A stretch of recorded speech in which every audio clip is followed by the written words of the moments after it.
Okay, we're talking about wheat and grain and brain. Grain Brain. Actually, that's the title of a pretty cool book by Dr. David Perlmutter that talks about the link between grains and the brain, especially processed grains. Really all grains, though, contain psychoactive compounds, thus the term comfort food. Turns out that grains stimulate the production of brain chemicals that are involved with relaxation and comfort. Specifically something called endorphins, which are a type of protein that, well, the good news is these endorphins kind of relax things in the brain. The bad news is the endorphins kind of dumb us down. It's been said that bread is the opiate of the masses. I think somebody said that. Maybe I just said that. I think Karl Marx might have said that. In any case, the opiate of the masses, grains, gets this designation from the fact that it contains natural opiates, exorphins. Endorphins are the opiate-like substances. Orphan comes from the Greek god Morpheus, the god of dreams. Endorphins, like morphine. Endorphins are morphine-like chemicals, heroin-like chemicals, opiate-like chemicals that are actually made by our brain when we're in pain. So-called runner's high is associated with these endorphins. Well, there's similar compounds found in grains. They're called exorphins. X for outside as opposed to N for inside. Exorphins are opiate-like substances that are made in grains. And they have a relaxing effect, a soporific effect, a sleepy time effect. That's why they call comfort foods, and that's one of the reasons why we love grains so much. Last time we spoke, we were talking about the importance of being a label reader when you're eating your whole grain, supposedly whole grain foods. The term whole grain is a bit misleading in the sense that just because it says whole grain doesn't mean that your product, your bread or your cereal, is made with intact whole grain. Just because it says whole grain doesn't mean the grain is intact. If you crush up a grain and then you include the various components of that grain in the proportions that are in a whole grain, you can say you're using whole grains. In other words, just because it says made with whole grain on the label doesn't mean it's made with whole intact grain. It means it has all the parts of a whole grain. It has the starch, it has the germ, it has the bran. Those are the three main parts of a grain. And as long as you have the starch and the germ and the bran in your food, you can claim that your product is made with whole grain. It doesn't matter that you process the grain. Whole grains are processed grains. Make no mistake about it. Nobody's throwing in whole wheat kernels into your bread.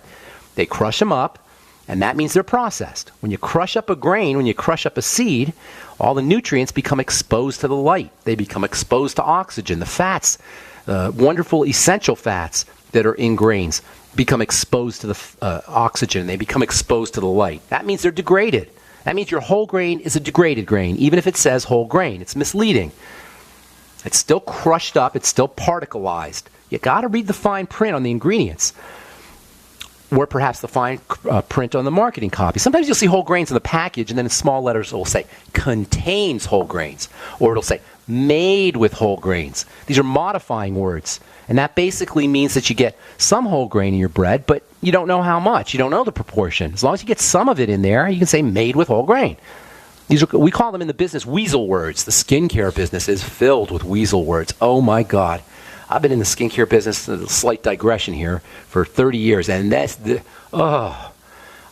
this a dirty business in terms of labeling and in terms of misleading claims? It is just polluted and filthy, and the food business is not much better. Why is it that the food business and the skincare business, and unfortunately the nutrition business, it's the labeling and the marketing and the claims and the misleading nature of these kinds of industries is so egregious. Food is especially a problem. Food and skincare are the worst too, in my humble opinion. In any case, you got to read the labels. You got to read the labels. You can be if you see whole grain, look for the weasel words. If you see made with, or you see contains, you know you're going to get a little whole grain because it says it's made with whole grain, whole processed grain, but you don't know how much. It could easily and legally be just a sprinkle of whole grain, and that's it. And then, as we'll discuss here in a minute, it isn't really whether a grain is whole or not that's important, as the fact that it is processed that is important. That's the important point here, is the processing. I'll tell you a little bit more about this here in a second. Second point I want to make here is that grains and grain-containing foods can really whack out our blood sugar. And when it comes to mental health, nothing or very few things are more important than keeping your blood sugar stable. In fact, if you have anxiety issues, PTSD issues, OCD issues, and you really want to make a change, depression, bipolar, whatever, and you really want to make a change, keeping your blood sugar stable is super, super important. Nothing will set us up for a freak out, for anxiety or OCD or bipolar mania as quickly as unstable blood sugar. Nothing. And that, by the way, means hyperglycemia, high blood sugar, or hypoglycemia, low blood sugar. The ups and downs. I call it the high blood sugar, low blood sugar roller coaster. Both of these conditions, low blood sugar, or high blood sugar, hypoglycemia or hyperglycemia, both of these can result from eating lots of sugar, eating lots of candy, eating lots of cake, drinking lots of soda, eating lots of fruit, drinking lots of fruit juices. These are obvious. These can really whack out blood sugar. But less obvious is the fact that bread can do it. Cereal can do it. Rice can do it. Pretty much any so-called whole grain foods can whack out our blood sugar. And this is an important component of mental health and mental health crises. The whole thing about sugar, and we gotta admit something to ourselves when it comes to eating these whole grain type foods. Really, we have to admit something to ourselves when it comes to eating behaviors. I'll tell you what I mean when we come back from our break. I'm Pharmacist Ben. You're listening to The Bright Side on the Genesis Communication Network. We'll be back right after this. We're talking grains. If we're eating lots of grains, we love whole grains, we love our cereal, we love our breads, we got to admit something to ourselves. We got to admit that we're sugar junkies. We like the grains because they're sweet. Just put your bread, take your favorite bread, and I like bread too, by the way, or whatever it is, your favorite starchy food, and put it on your tongue and let it sit on your tongue. Don't even chew it. Just let it sit in your mouth or in your tongue or slightly chew it, and you'll notice that sugar starts to get released. Now, when you're eating your bread really fast, you don't notice that, at least on a conscious level, but in a subconscious way, in a body type of way, you're getting a sugar high from bread, from cereal. Well, I think kids can't get enough cereal and milk. When you combine sugar and fat, especially in a system that's deprived of fat and a system that's deprived of protein, I'll tell you what I mean here in a second, you can't get off the sugar, you can't get off the fat. Cereal and milk is a classic sign, or the love of cereal and milk, or the addiction to cereal and milk, especially if you put raisins in there or bananas or sugar, which many people do. The addiction to cereal and milk is nothing more than a sign that the body is looking for protein and fat. All right, let me say that again. If you can't stop eating cereal and milk or bread and butter or potatoes and butter or pasta and any kind of fat, what you're really looking for, your body's really looking for, is protein and good oil or good fat. So what you do is you prophylactically or you preventively hit your hot buttons, hit your satiety buttons for protein and for fat. So if you can't get off the cereal and milk, make sure you're using lots of eggs and coconut oil or eggs and butter. Eggs and butter replace cereal and milk in a healthy sort of way because you're going to get all your protein from your eggs. You're going to get a perfect protein from your eggs. And sugar cravings are a sign that the body's missing protein. And you're getting all of your fat needs met from your butter and coconut oil instead of from the milk. Now, raw milk is a little bit different, but most of us aren't eating raw or aren't drinking raw milk. We're drinking supermarket milk. And this is a crappy food. Supermarket milk is a crapola food. And I don't care how much calcium they tell you is in there and protein. It's crappy because it's homogenized and it's pasteurized and it's processed and only God knows what they gave the cattle that are making the milk, and all the stuff that they give the cattle, make no mistake about it, ends up in the milk. By the way, has anybody ever heard of check this out, the pus count? Yes, I said pus, P-U-S, pus count. Ask a farmer, a dairy farmer, about the pus count. The pus count is the amount of pus, P-U-S, infectious material that's allowed in your milk. That's all I need to say about that. And that's in homogenized and pasteurized milk because when your cows don't want to be milked and their udders get infected. This is why they give cows antibiotics in the first place. Anyway, milk's not a good food. So if you want to get off your cereal milk, do eggs or some kind of protein, whey protein perhaps, and oil. And the combination of protein and oil is a great way to, in a healthy fashion, wean yourself off of cereal and milk and grains and milk. This whole grain thing is not in our interest. There's a really cool book called Empires of Food that talks about the association of links the association of political empires, starting with Sumeria, moving on to Egypt, and then Persia, and then Rome, and then and then the Byzantine Empire, and then the European Empire, the British Empire, and the Chinese Empire, and the American Empire, and the Russian Empire. All of these empires are linked to their ability to grow grains. Throughout history, the ability to grow grains was associated with empires, associated with politics, it's associated with government. Sumeria itself, civilization itself, hierarchical civilization, where you have a king, and then you have princes, and then you have a legislator, and then you have the poor schlubby people like us at the bottom of the pyramid. We're the ones that dig the irrigation ditches in Sumeria. You think people wanted to dig ditches? People don't want to dig ditches. In order to grow grains in Mesopotamia, which is essentially the desert, it's Iraq, they had to dig they had to create irrigation. They had to dig ditches. People don't want to dig ditches, so you have to have an army, and you have to have a police system, and you have to have a government that orders you under penalty of death to dig ditches. This is how empire started.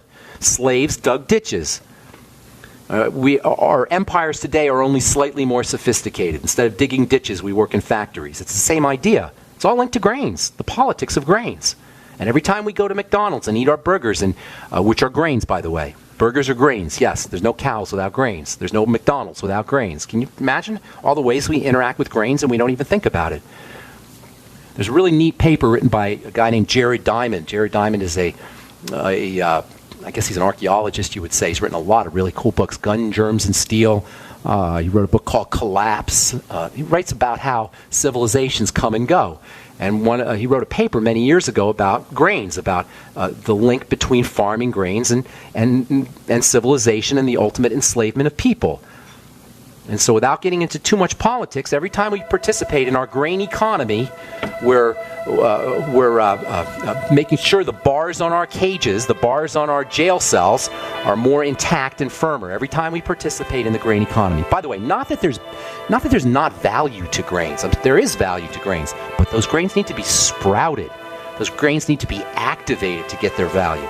Okay, I'm Pharmacist Ben. Got lots more to say about grains and the gut-brain axis. We'll probably get to that on our next Bright Side episode.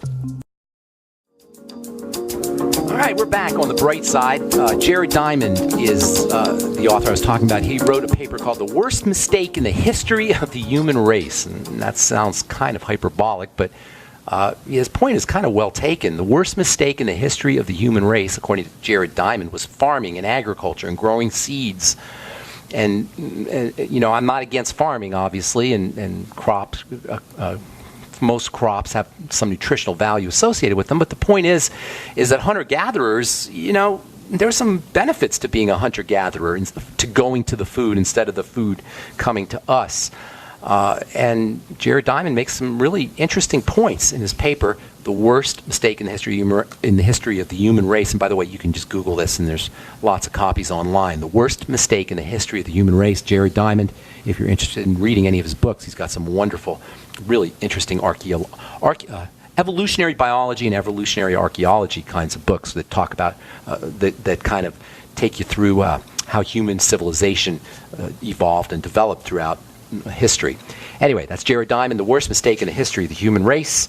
I'm not going to, you know, there's so much to say about grains, but I really want to get into the gut-brain axis, and I think we'll put this whole subject to bed about grains, aside from pointing out that if you feel like you can't get off grains, understand that you're probably addicted to, number one, the sugar, or number two, the exorphins, the non-nutritional compounds, the non-nutritional brain-active, psychoactive compounds that are found in these kinds of foods. If you're interested in eating grains and taking advantage of the nutritional value of grains, and again, there is some nutritional value, there's actually quite a bit if you do it correctly, sprout your grains. Add some water to your grains, or put them in a damp place, in a dark, damp place. Make fermented grains. You'll get the advantage if you do fermented grains. You'll get the advantage of the bacteria. If you sprout the grains, you'll bring the grains to life, and you'll get lots of good protein, as well as enzymes, all important enzymes in your sprouts. Grains might be a problem food, but sprouts, man, they are a power food. You can turn grains from a problem food to a power food by sprouting them and or fermenting them. Okay, time to hit our phones. 844-236-6010. Shanna from Louisiana. We left you on hold yesterday. Glad you called back. What's going on? Shanna. This is Donna. I'm sorry, Donna. I apologize. I got a typo here. I apologize, Donna. Okay. Go ahead, ma'am. How you doing? Yeah, I just wanted to finish up on what we had started yesterday. You said to call back. So go ahead. I appreciate that. I have a history of autoimmune issues, and I have Hashimoto thyroiditis. Okay. Just found out the other day that I have several nodules on my thyroid. Okay. And I haven't done anything because this is like 2 days since I know. Let's fix you up, okay? The nodules are a sign that your thyroid is beginning to freak out a little bit. Nodules are growths, and when that happens on the thyroid, a lot of times that means that your thyroid's not getting what it needs, so it's kind of growing more cells in order to reach out and grab more nutrients. That could be a sign of an iodine deficiency, by the way. Sometimes goiter is related to that. So get yourself on some iodine. That's not a remedy because you got some bigger problems going on here, but just get yourself on some iodine right away, either nascent iodine or you can use the iodoral. 12.5 milligrams a day of iodoral is a good place to be, maybe a couple drops, or you have to see what it says on the nascent iodine. I don't know the dose on that. That's first of all. I would do that right away. Second thing you're going to want to do is you're going to right away, immediately, today, you need to get your digestive system under control. Your body's starting to break down here, and this is not a good thing because when the body breaks down, it can get disastrous, and this is happening to you right now. So it's telling me you've been your physiological problems have not been controlled probably your whole life. Autoimmunity regards something that's getting into the blood inappropriately, and that means digestion. So my dear Donna, okay, you got to know, or if you don't know, you got to find your digestive disaster. What is going on in the digestive system? What is happening in there? Okay, you probably have long-standing constipation, maybe loose stools. Well, interestingly enough, that's actually more or less resolved for some reason. It's not resolved. It's not resolved because you wouldn't have these other symptoms if it was resolved. Okay, but I feel better. I mean, I know. Okay, you're on the right track. You're on the right track. That's good. You made some corrections. I think my hormones are they're fluctuating. Maybe I'm... No, listen, you're overthinking here, sweetheart. You're overthinking. All right, we want to simplify. KISS, keep it simple, smarty. Okay, we got to do KISS. Keep it simple. Number one, you want to get yourself on a food diary and start to see where your problem foods are. Without having data, without having information, we can't correct the problem. So jot down everything you eat. Try to eat as simply as you can for the next couple of weeks, as uncomplicated. Make your foods as uncomplicated as possible, and then you want to see how you react every 2, 4, 6, 8 hours to each particular food. And don't even try to make any changes necessarily. Just get some data. While you're doing that, get yourself on the Biolumin Nightly Essence or a probiotic supplement that you like. Make sure it's got about anywhere from 50 to 100 billion units a day and use multiple strains of bacteria. And in addition to the Biolumin Nightly Essence, you're going to want to use fermented foods. And make your own fermented foods. Make your own sauerkraut. Make your own miso, tempeh, kimchi. A wonderful book called The Art of Fermentation. Get it and check out the recipes. They're super easy to understand. So do you have any products? Well, I'm going to tell you a couple. The Biolumin Nightly Essence is one for sure. Get yourself on the Fucoidin Z. Fucoidin Z. F as in Frank. U as in uncle. C as in cat. You know what it is? Fucoidin Z. OIDAN Z. 3 capsules in the morning, 3 at night. All right, that'll also help you with your digestive system and your autoimmune problems. Get on the Healthy Start Pack, but sip, I emphasize sip on the Beyond Tangy Tangerine. Don't try to drink it all in one dose. Sip on it throughout the day. When you run out of it, put some more in a water bottle and drink it down, and just sip on it. See if you can get about 2 scoops a day. Okay, so you got your Biolumin Nightly Essence, you've got your food diary, your Fucoidin Z, and your Healthy Start Pack. Okay, go also get yourself on a little bit of iodine too. If you want to throw a couple more things, make sure you're using some Ultimate Enzymes after meals. That could be extremely helpful for you. And then activate the Ultimate Enzymes with some apple cider vinegar after your meal, or with the Ultimate Enzymes. So after your meals, you do 2 or 3 Ultimate Enzymes, and then a tablespoonful or so, or I do a swig. I just do it right out of the bottle of Bragg's Organic Apple Cider Vinegar. Do it for about 30 days. Make sure you're keeping the data going so you find out what you're reacting to in terms of foods for about 30 days as well. And if you like, you can send me an email and I'll coach you through the whole process once we get some information. You should start to notice results within 48 hours of doing the Beyond Tangy Tangerine, the Healthy Start Pack, and the probiotics. You should notice results within 48 hours. Okay? But stay in touch with me. I want to know what you heard. Your nodules can reduce on their own. Your nodules can shrink on their own. And do not let them drug you, take your thyroid out, or radiate you unless you just don't care about your thyroid. And I recommend that you do care about your thyroid. All right, Donna? Okay, thank you very much. God bless you, ma'am. Have a beautiful day. Always focus on the digestive system first when you're working with the thyroid. Now, you also got to do the blood sugar thing, and you're going to also want to take your deep breathing and work on your adrenal glands. But first and foremost, you guys, you got to work on the digestive system when it comes to all issues, but especially the thyroid. All right, 844-236-6010. Vito, what's up, Paisan in Texas? How you doing, my man? Pretty good. How about you? Doing good. How can we help you, bro? Hey, I was giving you a call to find out if you're still coming to Austin on the 21st. Yes, I should. I'm going to start mentioning that here. Absolutely. I will be in Austin. Is it the 21st? I don't remember the date, Vito. I'll let you know when we come back from our break. I believe it's the 20. It might be the 28th, I believe, Vito. Thanks for pointing that out, bro. I'm going to look into that and I'll let you know. Okay, I'm Pharmacist Ben. Got to take a break. 844-236-6010. You're listening to The Bright Side on the Genesis Communication Network. We'll be back right after this. Don't go away.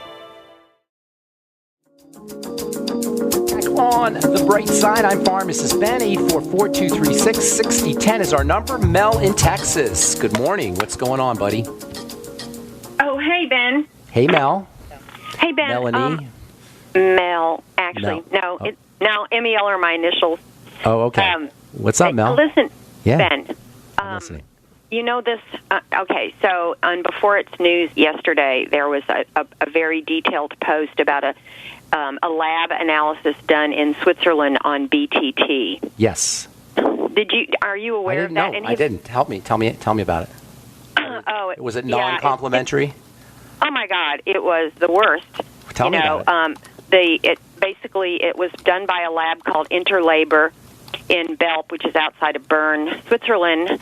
And was this Before It's News? You said Before It's News, the Before It's News website? Yeah, if you go to Before It's News. I like Before It's News typically, by the way. Yeah, updated, busted, popular vitamin mineral supplement loaded with aluminum, fluoride, and phosphates. Well, yeah, because it comes from the earth. It doesn't necessarily mean it's heavy metals. Right, the lab. Yeah. I know. This is why I'm calling you. I was wondering if you knew about it and if you had, if there had been any official response by Longevity. Here, we've gone over this so many times, okay? But I'll go over it again. You probably haven't heard, and we have a lot of new listeners. There's a difference. Not all minerals are the same. Minerals are not words. You hear aluminum, but there's all kinds of forms of aluminum. You hear mercury, there's all kinds of forms of mercury. You hear chromium, there's all kinds of forms of chromium. The forms of minerals that are in Beyond Tangy Tangerine come from the earth. They're the plants. What happens with minerals is plants change their forms. They activate them. So when we talk about toxic minerals, we're not talking about plant minerals. We're talking about non-activated minerals, industrial waste minerals, basically. Once a plant takes minerals from the earth, it manipulates them, it activates them, it creates electrical changes in those minerals, and they go from being toxic minerals to being active minerals, to being nutritionally valuable minerals.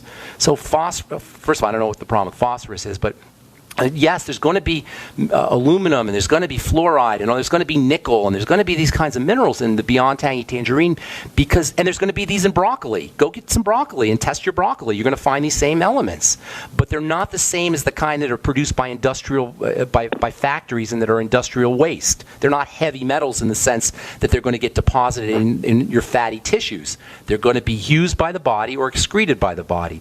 There's a difference between plant minerals and heavy metal minerals. That's the point. Now, I can't speak to the study, okay? I can't speak to that article because I don't know what they're talking about. Although I'm on some website now where I think they're talking about this stuff now. So what you have to do is you have to make an assessment you have to make a determination on the type of minerals you're talking about. So when it says aluminum, what kind of aluminum is it? Is it a protein complex chelated aluminum that the plant has produced, or is it aluminum that comes from Alcoa's aluminum factory? Do you follow the difference, ma'am? No, I do. Yeah. Okay, and that's significant. Whether or not that aluminum that's in the study comes from Alcoa's factory or whether it's a plant-derived chelated, a protein-surrounded aluminum that the plant has manufactured is a completely different. Those are two different animals. What kind of aluminum is it? And I'm pretty sure that when they talk about the aluminum and the fluoride, they're not talking about industrial waste fluoride, or they're not talking about the kind of fluoride that's in your water. You follow the difference? There's a difference between the fluoride that's in your water and the fluoride that's in a plant. Put it that way. Right. Okay. Here's the damning thing.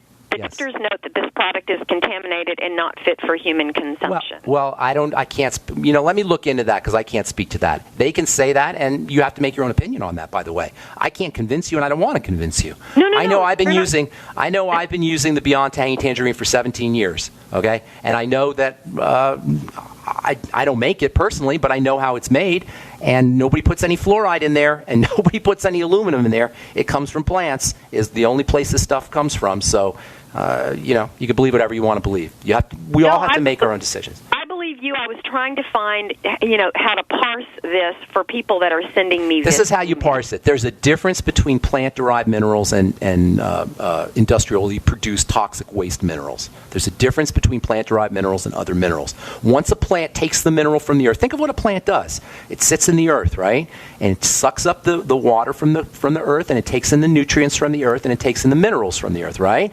Well, those minerals that come into the plant starts to do its magic, and it is magic how it does it. And it takes those minerals that you could never get nutritional value out of. If you took a scoop of rock from the earth and tried to get the calcium out of there, your body couldn't use it. But magically somehow, once that spinach takes that calcium rock, it turns that calcium rock into some kind of magically activated calcium that the body can now use. And it really is a magical process that we can't even begin to understand how a plant does that. But the essence of it is a plant can take a mineral and convert it into a nutritionally valuable substance when previously it was just a rock. Okay? Great. All okay, right. thank you so Ben. much. Thank you. God bless you, ma'am. Okay, oh my goodness, the phone lines are filled now, and I only got about 3 minutes, so let's see what we can do. Josh, what's up, Josh? How you doing, brother? Hey, how you doing? Thanks for taking my call. Sure.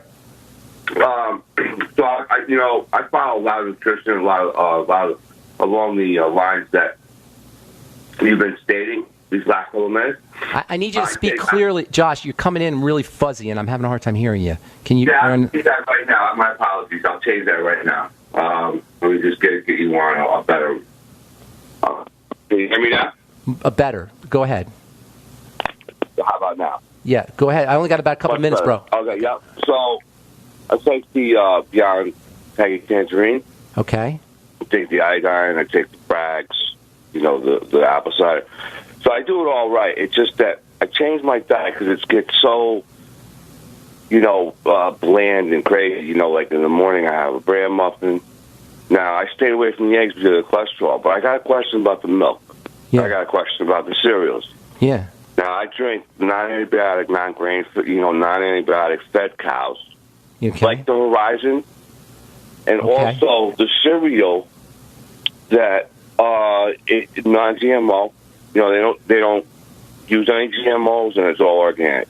Okay, so ask me a question, Josh. Josh, what are you asking me here, brother? Yeah, is there something wrong with that?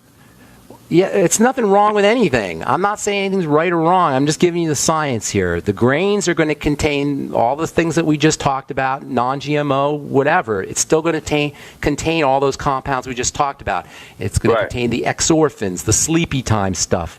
Whether it's GMO or not, it's still going to have those compounds. Whether it's GMO or not, it's still going to have lots of sugar in it. Whether it's GMO or not, it's still processed, and the nutrients have been exposed to the oxygen and the light, and the oils have become either rancid or removed. So you're still getting a compromised food, whether it's GMO or not. And milk is just unspeakably disgusting. So I can't even begin to tell you about that unless it's raw. Yeah, I knew that. I felt that too. But even without any of the antibiotics it's still homogenized and pasteurized, so you're still losing the nutrients, you're still losing the vitamin D, from the heat, from the pasteurization process, you're losing the enzymes, you're losing the nutritional value. And the fact that it's non-GMO and it's organic and it's Horizon is certainly better, but you're still not getting a nutritionally valuable food, in my opinion. Yeah, understood. Yeah, I've heard that for years. Yeah. And you know what, Josh? Try to get yourself off of cereal and milk without doing anything, like without replacing it, and you'll notice that it's very difficult. There's an addictive quality to that, and that alone tells you that there's a problem. If there's a food that you can't get off of, that tells you that there's a problem. If it's a specific I'm just trying to replace something for my first 4-hour meal. Eggs. I take the whey protein. Eggs and whey. Eggs. Without the yolk. No, with the yolk. In fact, only the yolk. Not only. You want both. You want the whole egg. But the yolk's got more. Better egg, right? The omega 9 grains better. Not even. No manipulated chickens. Get a chicken if you can get fresh, farm fresh eggs. That's the best. But you don't want any of these Frankenfoods. You know, I'm always skeptical about those.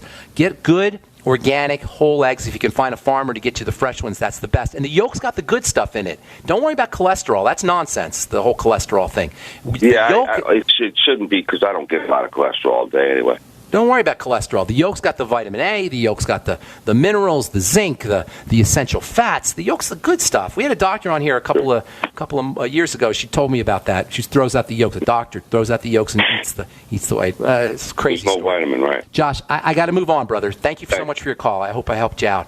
Let's go to Carter in Dallas. What's up, Carter? Benny, my main man. How you doing, buddy? I'm doing good. How you doing, brother? What's cooking? Carter. Yeah, friend. Yep. That's the music. I got to move on. I only get an hour. Okay. They only want to give me an hour. Can you call back tomorrow? I want to talk to you. Yeah. I'd love it if you call back tomorrow. Put you first up. Apologize if we left you on hold. Apologize for that. I hate doing it. Maybe tomorrow I'll do some research on this. I didn't catch this thing on the Beyond Tangy Tangerine, and I'll give you the scoop. I'll give you my take on this. I'm Pharmacist Ben. Thanks for listening, friends. Check out my website, pharmacistben.com, and join the Brightside Ben team. Call 866-735-2470 for a one-time $10 fee. You can join the Brightside Ben team, earn some thank you checks, and get your products at the wholesale price. Thanks for listening. Have a wonderful, awesome, spectacular day. I'm Pharmacist Ben. We'll talk to y'all later. Bye for now.